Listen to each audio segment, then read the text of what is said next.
Auckland. The Radio Wammo Breakfast. My next guest in the Kiwi studio, Mr. Vaughn Davis, goat farmer. Hello. Goat farmer indeed. How are you? Very well, thanks. Nice for you to come on in. Thank you. Looking orange and spectacular. Goat farmer, Twitter magnate. Magnate. I don't think you can be a magnate when your best-selling product costs nothing. I'm trying to avoid something here, Vaughn. What's that? I'm trying to avoid calling you Twitter guru. Yeah, you want to do social that. media expert. No, yeah, you don't want to say that either. Author of a book called Tweet This Book. Now, the interesting thing about this, apart from the content, is that it's a free book. Free in that you pay for it by tweeting about it or Facebooking about it. Yeah, you pay for it through a fantastic system called Pay With A Tweet, which was set up by a couple of guys in the States called, and this is really the name they go by, Innovative Thunder. And the cool thing about Pay With A Tweet is you're paying more than $1. You're paying your endorsement. You're saying, I think this is worth downloading, and I'm going to tell my friends about it. Yeah. Of course, the crazy thing is the way that it's set up. You have to say that before you've read the book, so it's more of a sort of a recommendation than a recommendation. But there's obviously a backstory to this, and it's a puzzling one really, because this book is about social media.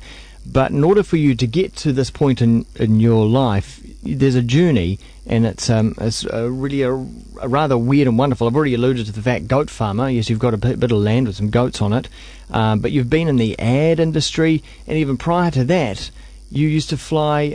You fly in the Air Force. You're a flyboy. I was. Yeah. I flew.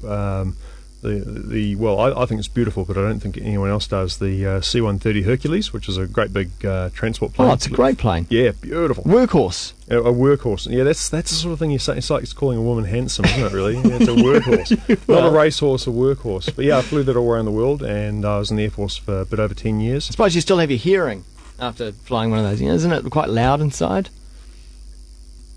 Okay. Yeah, there's the right hearing along. joke. Yeah, very nice. Yeah. No, well, we looked after ourselves. Yeah. Did you go straight out of school into the Air Force? Yeah. Well, I mean, back in my day, joining the Air Force to be a pilot was something you'd decide when you were 10 years old. So I did. Well, that's a pretty cool thing. Yeah, it was cool. It was back in the day when it was cool. I don't know if I'd encourage my sons to go and do that now. I don't know if there's quite the options that there once were. But yeah, because there's no strike force. No, having said that, I joined wanting to fly strike, and it didn't take me very long to realise once you're in there that no, you don't want to actually do that. Was it the G-force? No. The actual flying's fun, but they kind of did nothing. They'll kill me if they're listening, but they kind of did nothing of real worth, and they went nowhere interesting. I mean, they flew from Ohakea, sort of round in a half-hour circle, and landed at Ohakea again. And you might have had half an hour's good flying, but shit, you're still at Ohakea. Yeah. So we flew all around the world, but the chance to go vertical, come on. Oh yeah, but we all did that in training, and. But you did some pretty crazy things in the Herc, though. Yeah, we went some cool places. My absolute favourite destination was Antarctica. We landed on a floating ice runway in our airplane that weighed 130,000 pounds. So that was pretty sweet. Yeah, that's dicing with it, really, isn't it? Well, it's not as dangerous as all that. 2 metres of floating ice is pretty strong. Yeah. And no one, apart from the guy the runway was named after, ironically, no one ever went through the ice. Yeah. Any close calls in the Herc? Any engines decide not to work? Oh, we shut a few engines down here and there. But you did that for fun, right? Oh well, yeah. Let's glide home. No, we had 4 engines, and the most I ever had fail was 1. Yeah, normally propeller problems and things. So it's always good to know, that a few engines can fail. And exactly. On. You can keep counting them down, not like a single engine thing. But I mean, the cool thing I took from that to my advertising life is just a bit of perspective, and something I've remembered all the way through advertising, and now sort of moving into the intersection of advertising and social media, is even if we stuff up, no one's going to die. And that's a sort of stark contrast to what we used to do.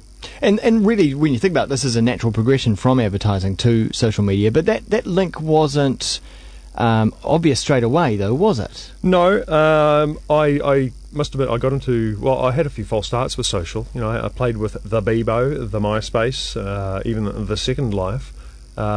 And I got into all those quite deliberately, not because I was attracted to them, but because as a ad agency creative director, it was my job to understand this stuff and to be ahead of our clients and to know what was going on.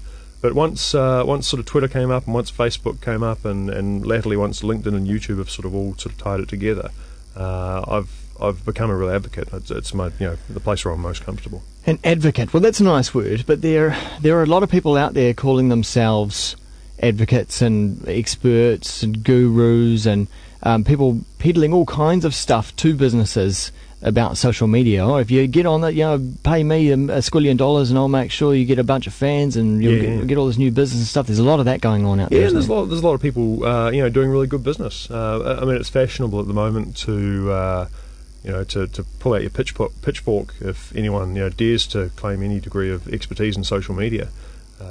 So everyone sort of tends to pull their head in when they're given a guru, expert, or consultant title. But and it's something I struggle with when deciding whether or not to write this book. You're always going to know a little bit more than some people, and some other people are always going to know a little bit more than you. And if someone's ahead of you, they're worth listening to.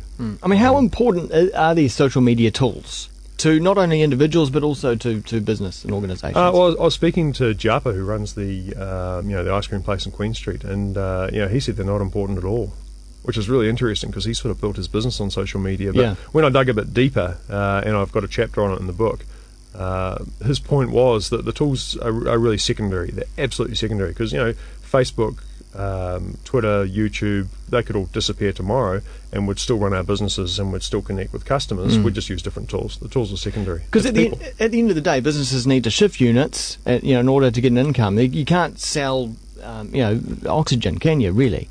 Well, some people do, I suppose. Yeah, I suppose they do. Well, there are places you can go and have, alcohol-laced oxygen in bars in the UK, I believe, yeah. Did you used to have oxygen tanks up on the aircraft? We did. We carried liquid oxygen tanks in the Herc and used them for emergency purposes. But yeah, we've trained on the Strike Master. Yeah. And that was a great my aircraft. Facebook avatar has me in my oxygen mask. It's the most handsome photo I've ever taken. Yeah. You can't see me. You have flown. Yeah, you can't see. You have flown jets then. Yeah, back in the day, everyone who went through pilot training, no matter what they were heading towards, would do about 100 hours on fast jets. Yeah, Strike Master was great. Yeah, relatively fast jets. They were like a Morris Oxford with wings, really. Yeah, they're cool. The Strike Master was a fighter jet at one point, wasn't it? It was a trainer. It was camouflage, but it could carry the missiles. Oh yeah, carry the missiles and the rockets and stuff. But they didn't let us do that. God, you didn't let any go. No, not at all. Anyway, back to the social media. Yeah. But businesses do have to sell units. Yeah. Right at the end of the day. But it seems like there's a lot of the stuff put into social media. There's effort, but at the end of the day, it's got to. The end result must be selling something physical or an actual proper service. Be. It's funny. Anything social and digital seems to get a lot more criticism about its ROI, return on investment and measurability than some other media do.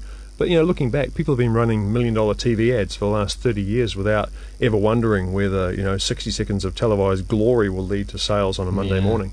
I guess the human truth is you want to do business with people you like. And a big lovely TV ad's one way to make someone like you, and a relationship through social media is another way. This is one a question you might not like, but is advertising as a whole, is it just a big rip-off? Is it is it just pulling the wool over people's eyes, and particularly the businesses who are buying the advertising? Yep. Is it really just conning them? I don't think it is. The famous quote, of course, and half the people listening will have heard this, is that the Lord Leverhulme said 100 years ago, half of the money I spend on advertising is wasted. I just wish I knew which half. Because it's just a big mystery thing. It's really not. I mean, one of the networks here, JWT, their motto is the truth well told, and that's always been my philosophy in advertising, is finding the good, true thing about something, and then letting people know about it in a memorable and hopefully likable way. I guess you can bullshit someone into their first purchase or their first visit to your store, but all that's going to do, if you have a really successful campaign that sells shit, is you're going to have a whole lot of people who know your stuff is shit. And with social media, you're going to have a whole lot of people who have the power to tell countless people that what you're selling is not worth buying. What's your business model with this new book, Tweet This Book? You're giving it away for free, essentially, apart from the publicity. Yeah. the end game is really just to, I guess, put my hand up and say, hey, I'm interested in this space, and I want to talk to other people who are interested in this space. The distribution model for the book's the really interesting thing. It's entirely created, distributed, and promoted on free or practically free platforms. I mean, the designers out there will kill me, but I created it in PowerPoint, of all things, because it's a program I know. I've used it. I don't want to. I could have learned InDesign and spent weeks or months doing that, then did the book. But I know PowerPoint. It does the job. It spits out an OK PDF. I stored the book on Dropbox, which is a free FTP site. They're really using all the tools, aren't you? I'm using all the tools. I the payment model was pay with a tweet we talked about, and I promoted it through Twitter and Facebook. I mean, I tweeted once, and within 48 hours, I had 5,000 downloads. And Vaughn, really, what is the take-home message going forward? The take-home message is honestly, tweet this book, folks. It's feeding my family. But at the end, well, it's not. Yes. Well, it might do.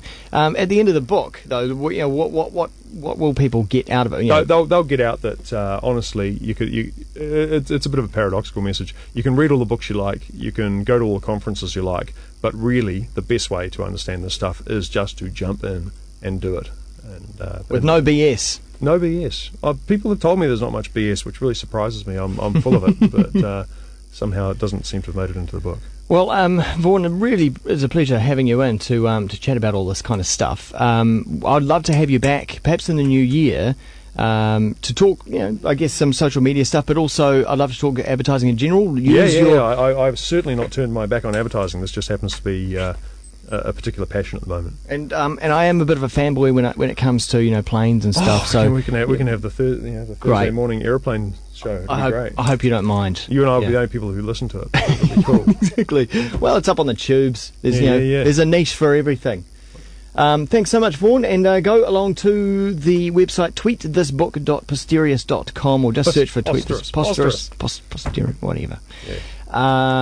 Or just search for Tweet This Book. Yeah, just search for Vaughn Tweet This Davis. Book. Yeah, you should find it. Alrighty, we'll see you next